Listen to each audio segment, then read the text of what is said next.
Limbah sampah yang berada di Rumah Sakit Umum Daerah Kabupaten Bekasi, Jawa Barat siang tadi terbakar. Akibatnya satu ruang jenazah habis terbakar.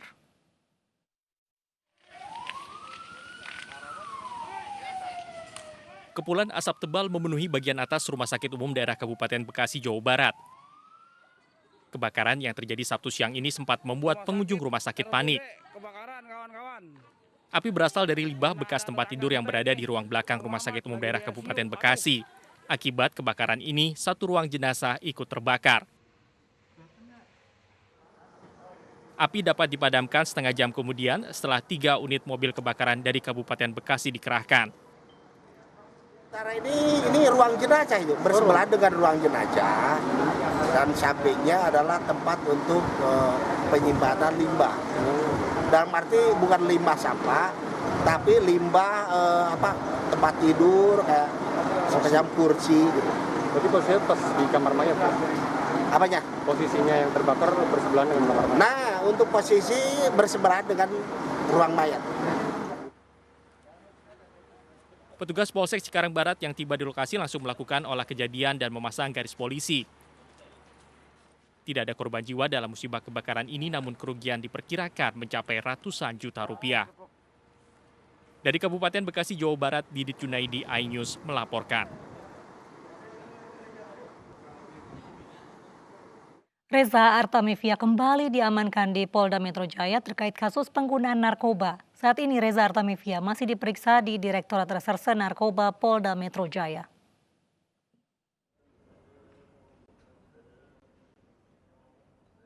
Dunia hiburan kembali menyita perhatian publik. Artis sekaligus penyanyi Reza Artamevia diamankan Polda Metro Jaya kemarin. Saat ini Reza diperiksa di Direktorat Reserse Narkoba Polda Metro Jaya. Penangkapan Reza Artamevia dibenarkan oleh Kabid Humas Polda Metro Jaya, Kombes Pol Yusri Yunus. Ia ditangkap karena penyalahgunaan narkoba. Rencananya besok sekitar pukul 10 pagi polisi akan menyampaikan keterangan resmi terkait kronologi penangkapan Reza Artamevia beserta barang bukti yang ditemukan. Dari Jakarta, Kevin Pakan, Edmond Dantes, Purwadi Hartono, iNews melaporkan.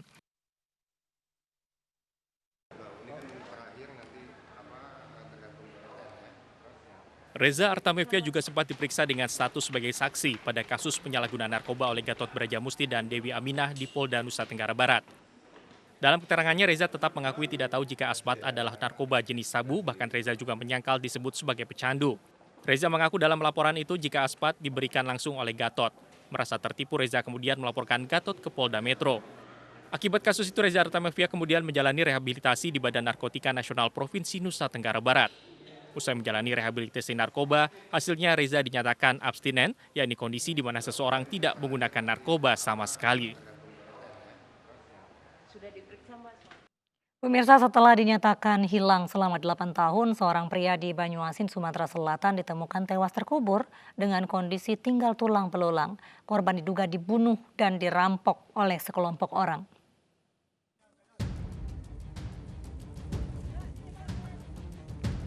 Polisi menemukan jasad korban pembunuhan yang hilang selama 8 tahun di Banyuasin, Sumatera Selatan. Jasad dalam kondisi tulang belulang ini dikubur di area persawahan tak jauh dari rumah pelaku. Kemudian jasad diangkut ke rumah sakit untuk diautopsi. Pelaku diduga berjumlah 5 orang. 3 pelaku ditangkap polisi, sementara 1 pelaku tewas bunuh diri dan 1 pelaku lainnya masih buron. Kita sebagai apa nih? Cuman pengubur, Pak. Pengubur. Iya, Pak. Selama ini kelari kemana? PSP, Pak. Bukit Tinggi. Di mana Di itu? Sirapulu Padang itu anunya, Pak. Diupah berapa kau? Cuma dikasih 1 juta, Bu. 1 juta? Iya, Pelakunya siapa itu? adik dengan suami.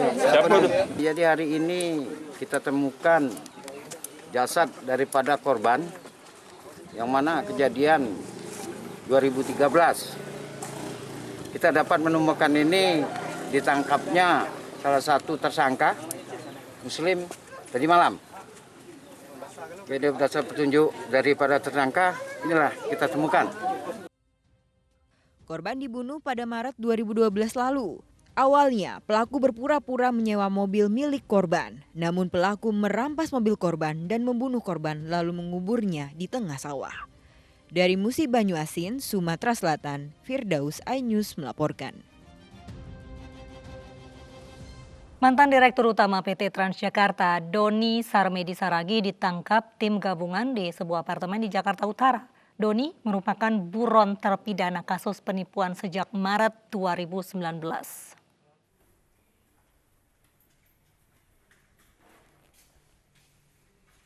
Mantan Dirut PT Transjakarta Doni Sarmedi Saragi ditangkap tim intelijen gabungan pada Jumat malam di sebuah apartemen di kawasan Jakarta Utara. Sebelum ditangkap, Doni sempat berobat di sebuah rumah sakit di Jakarta Selatan. Doni kemudian dibawa ke Lapas Kelas 1 Salemba untuk menjalani eksekusi putusan ingkrah Mahkamah Agung.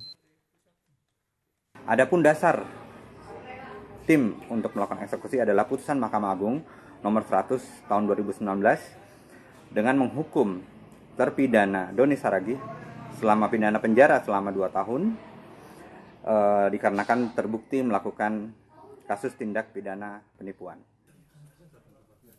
Doni sebelumnya divonis bersalah oleh Mahkamah Agung dalam kasus penipuan dengan hukuman 2 tahun penjara pada Maret 2019.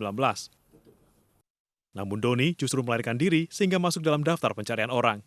Tim iNews melaporkan. Polda Bali bekerja sama dengan tim Lab 4 guna mengungkap kematian tersangka korupsi Tri Nugraha.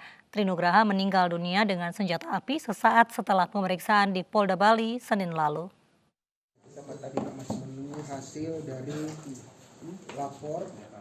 Polda Bali melibatkan tim Lab 4 guna mengungkap kasus tewasnya tersangka korupsi Tri Nugraha saat penyelidikan di Kejati, Bali.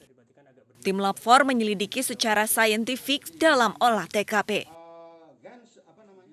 Tim Lab 4 Polda Bali menyelidiki sejumlah barang bukti, diantaranya 1 pucuk pistol jenis revolver SR38357 buatan Turki, 4 butir peluru kaliber 38 dan selongsong peluru serta pecahan anak peluru. Juga melakukan olah TKP di TKP tempat penembakan bersama tim yang lain. Di TKP kami juga menemukan bukti dinding yang kena tembak. Dan kami swab, ternyata material yang terdapat di dalam lubang tembak itu sama dengan yang terdapat pada peluru yang tersimpan. Jadi artinya bahwa senjata api itulah yang digunakan oleh korban pada saat itu dan benar terjadi yang bersangkutan GSR-nya ada pada baju korban.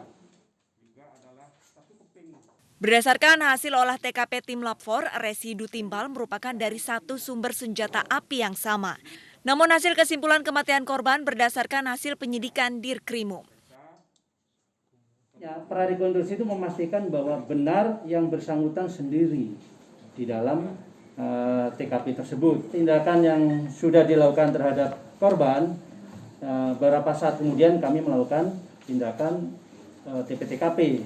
Sehingga beberapa temuan itu kita coba merekonstruksi tentang keberadaan posisi saksi.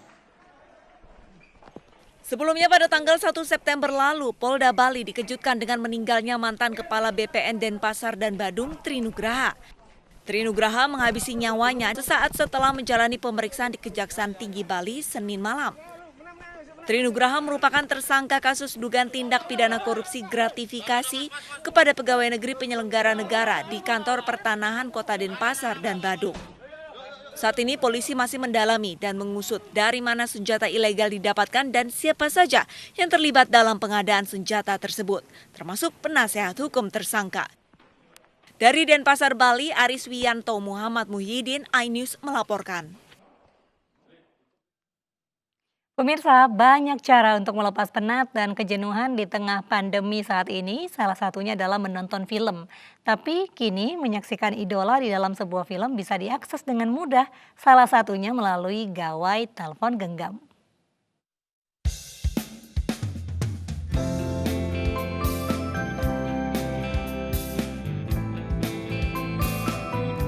Selama masa pandemi, kita harus bisa memilih aktivitas hiburan yang tidak membahayakan kesehatan. Menonton televisi dan menikmati film menjadi salah satu hiburan yang bisa dilakukan. Bagi penikmat film, menyaksikan aktor dan aktris idola berlaga bisa mengurangi tingkat kejenuhan dari aktivitas rutin. Pilihannya pun beragam, mulai dari film action, komedi, drama, kartun, hingga horor. Sekarang nonton film bisa dengan mudah diakses, salah satunya melalui gawai atau telepon genggam. Kayak Elsa yang di Frozen atau enggak yang di Beauty and the Beast kayak gitu-gitu sih. Yang di Frozen sih Elsa paling. Wah, seneng banget ya sekarang udah ada platform baru nih buat nonton Disney. Makin betah nanti WFH di rumahnya. Oh dong. Dari dulu sih suka banget sama si Russell yang film Up itu loh, yang anaknya gemes banget itu lucu banget dia. Wah, Disney Plus ini rekomen banget buat WFH di rumah. Iya, sudah tahu launching di bulan September ini. Seru nih bisa nemenin WFH di rumah nih sambil kerja gitu. Kini hadir penyedia layanan streaming film baru dari perusahaan hiburan raksasa Walt Disney, Disney Plus Hotstar. Disney Plus Hotstar akan menghadirkan ratusan konten yang bisa dinikmati para pelanggan. Pengguna bisa menikmati aneka serial TV dan dokumenter yang bernaung di bawah nama Disney, Pixar, Marvel, Star Wars, National Geographic, dan lainnya. Tak hanya itu, Disney Plus Hotstar juga menyediakan sejumlah film terbaru karya anak bangsa.